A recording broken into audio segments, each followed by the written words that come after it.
Hello everyone, welcome to my channel.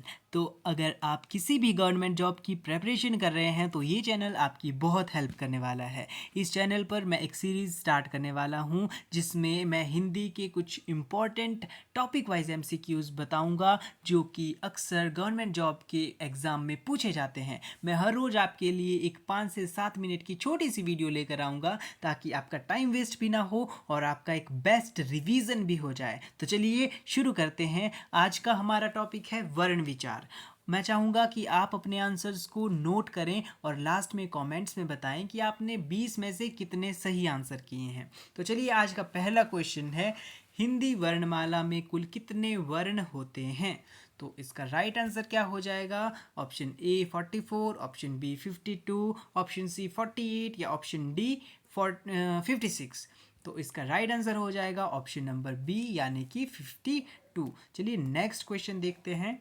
Hindi में स्वरों की संख्या कितनी मानी जाती है? तो हिंदी में कितने स्वर हैं? 10 स्वर, 11, 12 या 13? तो इसका राइट आंसर भी हो जाएगा हमारे पास ऑप्शन नंबर बी। हिंदी में कितने स्वर हैं? हिंदी में 11 स्वर हैं। चलिए नेक्स्ट क्वेश्चन देखते हैं।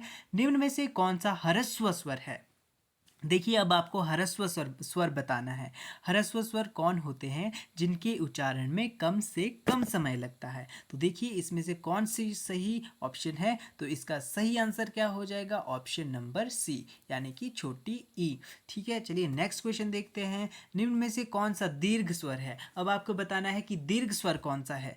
देखिए दीर्घ स्वर वो होते हैं जिनके उच्चारण में ज़्यादा समय लगता है। तो इसका राइट आंसर भी हो जाएगा आपके पास ऑप्शन नंबर सी यानी कि बड़ी ई। चलिए नेक्स्ट क्वेश्चन, री किस प्रकार का स्वर है? ह्रस्व स्वर, दीर्घ स्वर, संयुक्त स्वर या प्लुत स्वर? तो आपको बताना है री किस प्रकार का स्वर है। तो इसका राइट आंसर हो जाएगा आपके पास ऑप्शन नंबर ए यानी कि री ह्रस्व स्वर है। चलिए नेक्स्ट क्वेश्चन देखते हैं। अंग को क्या कहते हैं?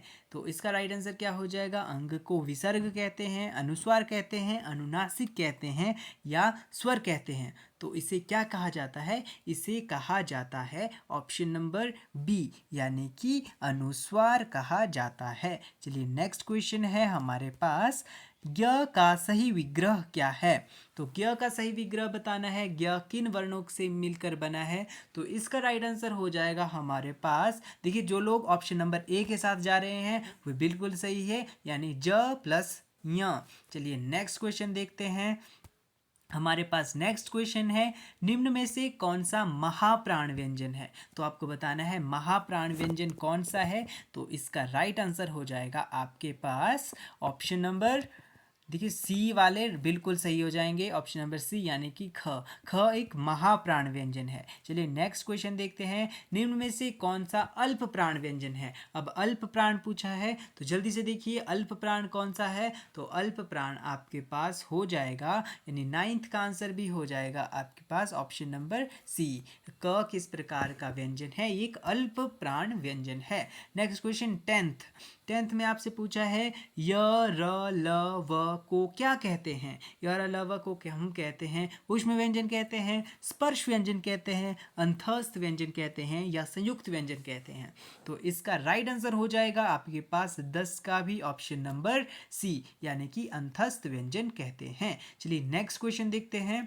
श श स ह किस श्रेणी के व्यंजन हैं? तो आपको बताना है ये अंतस्थ हैं, ऊष्म है, स्पर्श है या संयुक्त हैं? देखिए इसका राइट आंसर हो जाएगा आपके पास ऑप्शन नंबर बी यानी कि श श स ह ये आपके पास ऊष्म व्यंजन होते हैं। इनको इनके उच्चारण के समय मुंह से गर्म हवा निकलती है। तो नेक्स्ट क्वेश्चन हो जाएगा हमारे पास, चंद्रबिंदु किसका संकेत है? चंद्रबिंदु किसका संकेत देता है? तो चंद्र बिंदु आपके पास विसर्ग, अनुस्वार, अनुनासिक या संयुक्त वर्ण किसका संकेत देता है? तो इसका राइट आंसर हो जाएगा ऑप्शन नंबर सी अनुनासिकता। चलिए नेक्स्ट क्वेश्चन देखते हैं।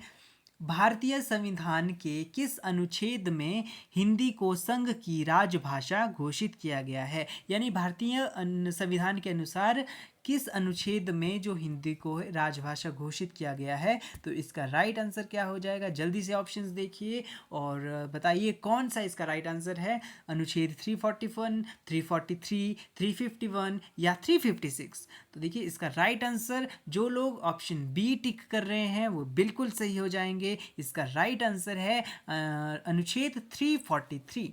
चलिए नेक्स्ट क्वेश्चन देखते हैं। नेक्स्ट क्वेश्चन क्या हो जाएगा आपके पास? हिंदी की लिपि क्या है? ये तो बहुत ही बेसिक क्वेश्चन है, बहुत बार एग्जाम में पूछा गया है। तो इसका राइट आंसर आपको पता होना चाहिए कि हिंदी की लिपि आपके पास क्या है। हिंदी की लिपि आपके पास क्या है? ऑप्शन नंबर सी यानी कि देवनागरी हिंदी की लिपि है। चलिए नेक्स्ट क्वेश्चन देखते हैं। म का उच्चारण स्थान बताना है आपको, यानी म का उच्चारण स्थान बताओ। म कहाँ से बोला जाता है? तो इसका राइट आंसर क्या हो जाएगा? 15 का राइट आंसर हो जाएगा ऑप्शन नंबर, देखिए जो डी के साथ जा रहे हैं वो बिल्कुल सही हो जाएंगे। इसका राइट आंसर है म का उच्चारण स्थान ओष्ठ्य है। चलिए नेक्स्ट क्वेश्चन देखते हैं। निम्न में कौन सा कथन सही नहीं है यानी असत्य है? तो आपको बताना है कौन सा कथन इसमें गलत लिखा गया है।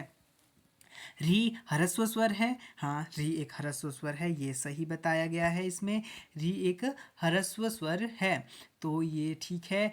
ए और ओ संयुक्त स्वर हैं, ये दोनों संयुक्त स्वर हैं, ये भी बिल्कुल सही है। हिंदी में 11 स्वर होते हैं, ये भी बिल्कुल सही है। तो अ दीर्घ स्वर है, तो अ आपके पास दीर्घ स्वर नहीं है, यानी कि ऑप्शन नंबर डी आपका राइट आंसर हो जाएगा। तो ऑप्शन नंबर डी आपके पास यहाँ पे राइट आंसर हो जाएगा। चलिए नेक्स्ट क्वेश्चन देखते हैं। नेक्स्ट क्वेश्चन है, निम्न में से कौन सा युग्म सुमेलित नहीं है?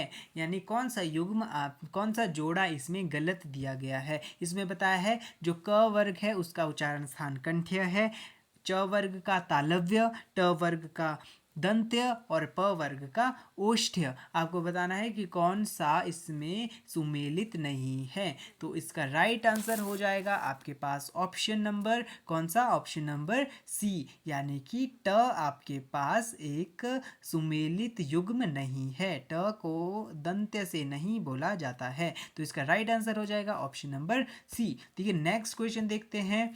व वर्ण का उच्चारण स्थान क्या है? अब आपको बताना है कि व का उच्चारण स्थान क्या है। तो देखिए कंठ्य है, तालव्य है, दंतोष्ठ्य है या मूर्धन्य है? तो इसका राइट आंसर हो जाएगा आपके पास ऑप्शन नंबर सी दंतोष्ठ्य। नेक्स्ट क्वेश्चन है आपके पास, द्विगुण या जिसे उत्क्षिप्त व्यंजन भी कहते हैं वे कौन से हैं? द्विगुण या उत्क्षिप्त व्यंजन कौन से हैं? तो इसका राइट आंसर हो जाएगा आपके पास, जल्दी से देखिए और राइट आंसर बताइए।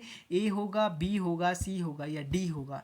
तो इसका राइट आंसर हो जाएगा आपके पास ऑप्शन नंबर, इसका राइट आंसर ऑप्शन नंबर, चलिए जो बी के साथ जा रहे हैं वो बिल्कुल सही है, ड और ढ। नेक्स्ट क्वेश्चन और ये लास्ट क्वेश्चन है इस वीडियो का, तो इसका आंसर सही आंसर बताना है आपको।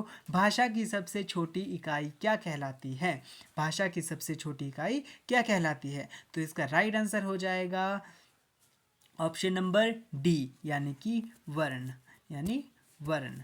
ठीक है, तो ये थी आज की वीडियो। अगर वीडियो अच्छी लगी हो तो अपने दोस्तों के साथ शेयर करना और इसी तरह की नॉलेजेबल वीडियोस को देखने के लिए इस चैनल को सब्सक्राइब करें।